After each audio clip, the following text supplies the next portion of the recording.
1 kilo को वहां बनाया गया था। और आज जब इतनी बड़ी संख्या में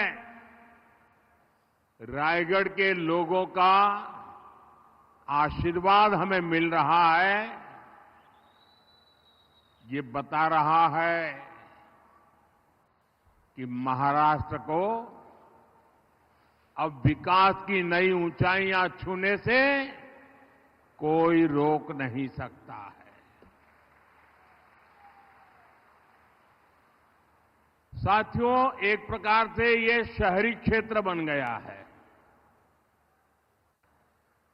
और शहरी क्षेत्र में दोपहर को 3 बजे 2 बजे से लोगों का आना और इतनी बड़ी विराट रैली करना, मेरी नजर जहां पहुंचती है ऐसा लग रहा है जैसे केसरिया समंदर लहरा रहा है।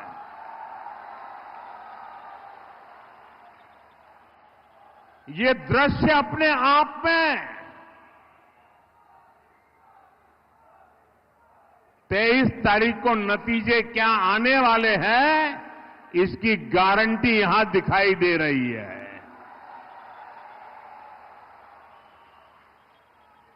आज महाराष्ट्र के कोने कोने से एक ही आवाज आ रही है, भाजपा महायुती आए तर गती आहे, महाराष्ट्राची प्रगति आहे। साथियों, आज क्रांति गुरु लहूजी वस्ताद साल्वे जी की जन्म जयंती भी है। मैं उनको भी नमन करता हूं। आज इस अवसर पर मैं महाराष्ट्र के सपूत लोक नेता दीबा पाटिल जी को भी श्रद्धांजलि देता हूं। उनका त्याग और बलिदान, उनका परिश्रम हमें महाराष्ट्र के संकल्पों को पूरा करने के लिए नित नई ऊर्जा देता है। साथियों, छत्रपति शिवाजी महाराज ने हमें स्वराज की शपथ दिलाई थी। हमें विकसित भारत के निर्माण के लिए स्वराज के साथ साथ सुराज के संकल्प को आगे बढ़ाना है। और सुराज का संकल्प तब पूरा होगा जब हमारा गरीब आगे बढ़ेगा। इस संकल्प की सिद्धि का काम केवल बीजेपी और महायुति सरकार ही कर सकती है। आप भी जानते हैं, कांग्रेस पार्टी ने तो हमेशा गरीब को गरीब बनाए रखने के एजेंडे पर ही काम किया है। पीढ़ी दर पीढ़ी ये लोग केवल गरीबी हटाओ का झूठा नारा देते रहे, बोलते रहे, गाते रहे।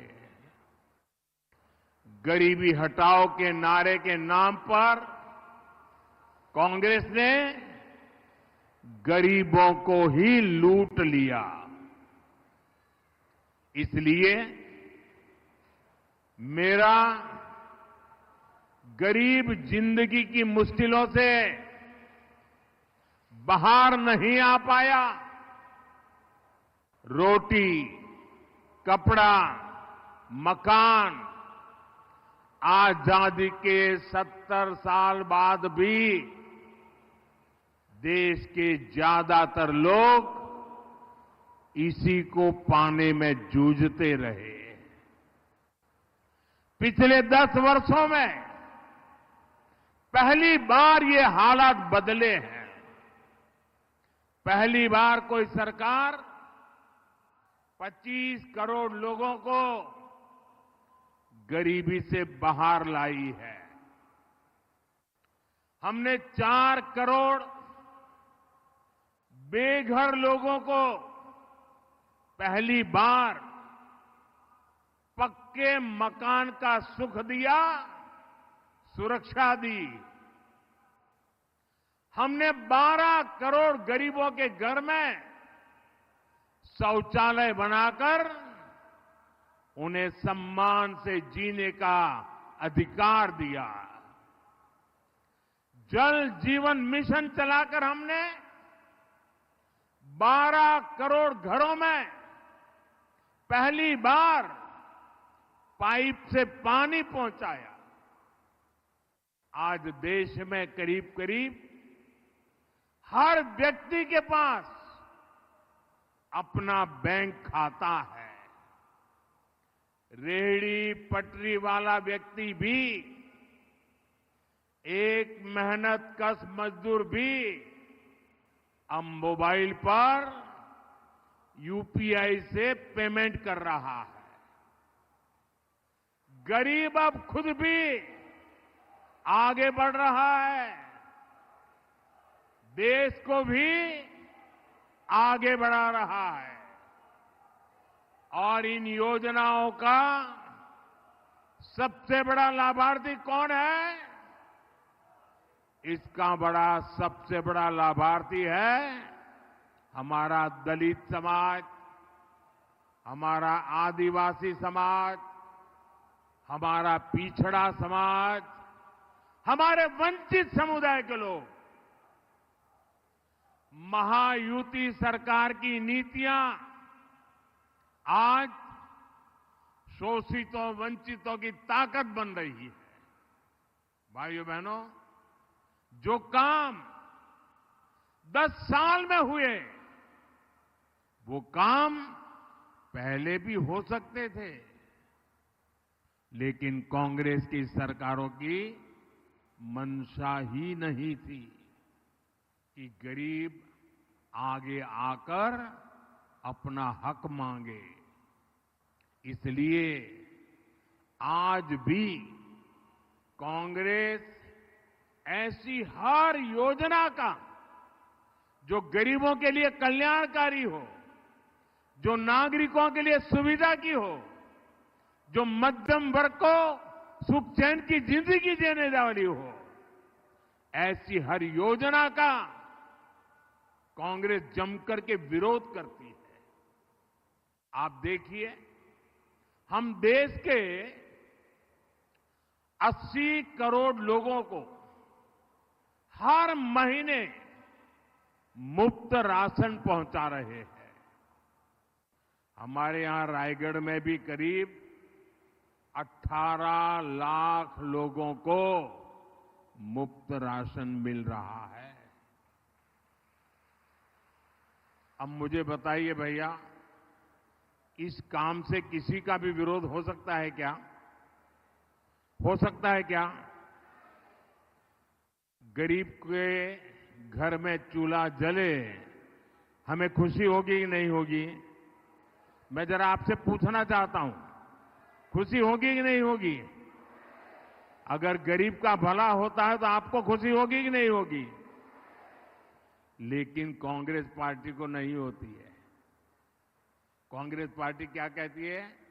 कांग्रेस कहती है कि जो 25 करोड़ लोग गरीबी से बाहर निकले हैं, उन्हें राशन क्यों मिल रहा है? कांग्रेस चाहती है कि इन लोगों का खर्च बढ़े और ये फिर से गरीबी में चले जाएं। अगर अगाड़ी वालों को मौका मिला तो ये महाराष्ट्र में यही करेंगे। इतना ही नहीं, हमें तो सवाल पूछा जा रहा है कि गरीबों को मुफ्त राशन क्यों दे रहे हो? लेकिन आज कांग्रेस के एक नेता ने झारखंड में घोषणा की है, आप सुनकर के चौंक जाएंगे। उसने झारखंड में घोषणा की है कि वे सस्ते गैस सिलेंडर हिंदुओं को देंगे, मुसलमानों को देंगे और आगे क्या कहते हैं, जो घुसपैठिए हैं उनको भी देंगे। आप मुझे बताइए भाई, ये जो घुसपैठियों की आरती उतारते हैं, क्या ऐसे लोगों को देश में कहीं पर भी अवसर मिलना चाहिए क्या? जरा दोनों हाथ ऊपर करके पूरी ताकत से बताइए, ऐसे लोगों को कहीं पर भी अवसर मिलना चाहिए क्या? खुलेआम उनका एक नेता घोषणा कर रहा है कि जो घुसपैठिए हैं, रोहिंग्या है, बांग्लादेशी है, उनको हम सस्ते में गैस सिलेंडर देंगे। ये वोट पाने के लिए देश के साथ आपके बच्चों के उज्जवल भविष्य के साथ कैसा खेल खेल रहे हैं, इसका ये उदाहरण है। इसलिए हमें ध्यान रखना है, ये कांग्रेस वोट बैंक की राजनीति करने में तो अग्रिम है, लेकिन गरीब की दुश्मन है। इसलिए कांग्रेस को रोकने की बड़ी जिम्मेदारी भी मेरे गरीब भाई बहनों की भी है। साथियों, बीजेपी और महायुति सरकार के लिए महाराष्ट्र का विकास ही पहली प्राथमिकता है। हम महाराष्ट्र के उज्जवल भविष्य का लक्ष्य लेकर काम कर रहे हैं। साथियों, पिछली सरकारों ने जो काम नामुमकिन बना दिए थे, हमने उन्हें धरातल पर उतार कर दिखाया है। मुंबई में अटल सेतु बना, अटल सेतु से रायगढ़ भी नई संभावनाओं से जुड़ गया। अब रायगढ़ से मुंबई जाना पहले से कहीं आसान हो गया है।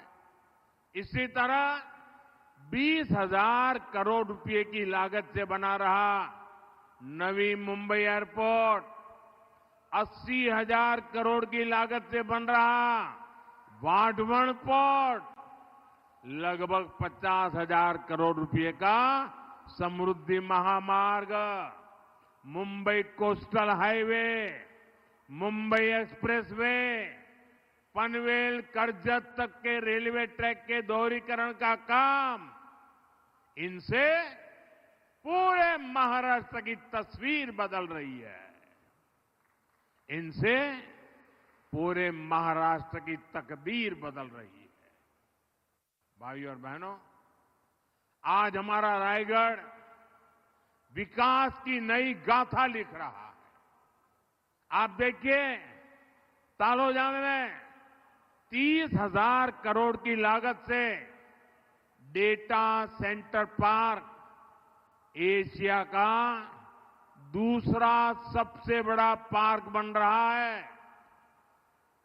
रायगढ़ पनवेल आने वाले दिनों में डेटा और एआई का, आर्टिफिशियल इंटेलिजेंस का बहुत बड़ा केंद्र बनने वाला है। कलम्बोल में सेंटर ऑफ एक्सेलेंसी बनाया जा रहा है। यहां स्किल यूनिवर्सिटी भी खुल रही है। पनवेल में सेमीकंडक्टर सेक्टर में भी बहुत बड़ा निवेश आ रहा है। पालघर पोर्ट और जेएनपीटी पोर्ट से भी नए रास्ते खुलेंगे। यानी पनवेल, रायगढ़ और एक क्षेत्र भविष्य की संभावनाओं का नया सेंटर बनकर उभर रहा है। इससे महाराष्ट्र के युवाओं के लिए रोजगार के लाखों नए अवसर बनेंगे। महाराष्ट्र विकसित भारत का सबसे प्रमुख ग्रोथ इंजन बनेगा। साथियों, पनवेल रायगढ़ का ये पूरा इलाका समुद्री संपदा से भरपूर है। हमारी सरकार कोस्टल इकोनॉमी को सशक्त कर रही है, अपने मछुआरे भाई बहनों के लिए काम कर रही है। हमारे मछुआरे साथियों की आमदनी बढ़े, उन्हें समुद्र में कम से कम मुश्किलें हो, इसके लिए आधुनिक बोट से लेकर आधुनिक नेविगेशन तक की व्यवस्था की गई है। पीएम मत्स्य संपदा योजना के जरिए मछुआरों को हजारों करोड़ रुपए की मदद दी गई है। हमने मछली पालकों को किसान क्रेडिट कार्ड से जोड़ा है। प्रदेश की महायुति सरकार भी महादेव, कोली और आगरी समाज के लिए कई योजनाएं चला रही है। लगभग 450 करोड़ रुपए की लागत से कोंकण में 3 नए बंदरगाह भी बनाए जा रहे हैं। जीवना, हरनाई और साखरनाते में बनाए जा रहे बंदरगाह हमारे मछुआरे भाई बहनों की आमदनी बढ़ाएंगे। इन सारे प्रयासों से ब्लू इकोनॉमी को भी बढ़ावा मिलेगा। साथियों, आज हमारा भारत हर क्षेत्र में प्रगति के नए रिकॉर्ड बना रहा है, क्योंकि आज देश में महिलाओं को आगे बढ़ाने वाली सरकार महिलाओं के सशक्तिकरण के लिए काम कर रही है। हमारी सरकार ने गरीबों को घर देने के लिए पीएम आवास योजना शुरू की। हमने तय किया कि इस योजना के तहत मिलने वाले घरों की रजिस्ट्री घर की महिलाओं के नाम भी होगी। हमने देश भर में शौचालय बनवाए। ये कांग्रेस वाले उसका मजाक उड़ाते थे, लेकिन आज वही शौचालय करोड़ों माताओं बहनों के लिए इज्जत घर का काम कर रहा है और उत्तर प्रदेश में तो उसको इज्जत घर के नाम से जाना जाता है। साथियों, हमारी बहनें देश की आर्थिक प्रगति को गति दे रही है। केंद्र सरकार की मुद्रा लोन योजना का लाभ भी करोड़ों महिलाओं को मिल रहा है। अब हम 3 करोड़ महिलाओं